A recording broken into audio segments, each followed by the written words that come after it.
So winter has arrived here in Maine, finally in like the middle of December, right?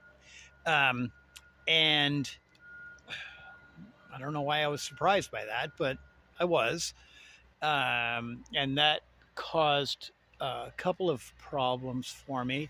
The main problem is that the sawmill,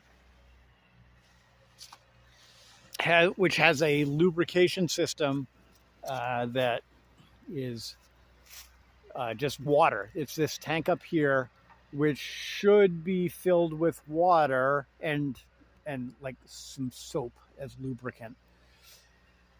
But in the winter, you need to replace the water with like windshield washer fluid. Easy enough.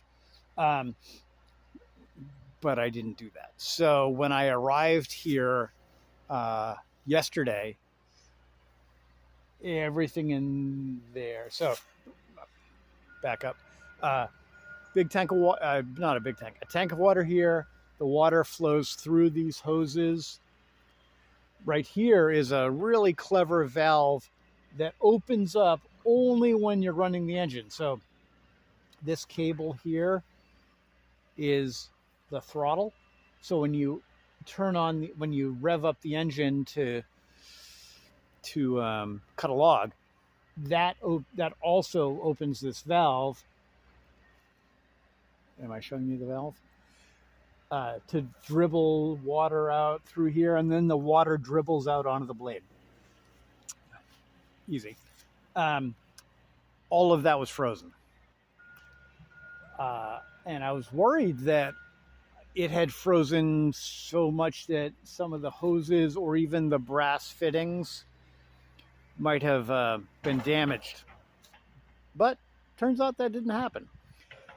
But it was still frozen, and the high temperature today is only going to be in the low 30s. So it wasn't going to melt. So what I ended up doing was I got the propane torch, and which has a leaf on it. How did it get a leaf? How did the propane torch get a leaf on there like that? Anyway, I got the propane torch and just very gently, slowly heated everything up until the water was able to dribble through, and drain the water out so that I could replace it with windshield washer fluid, which is good to 20 degrees below zero. Now, I can't say that it won't get colder than that here, but I can say that I will not be running the engine or running the sawmill at colder than 20 degrees below zero. Pretty sure about that.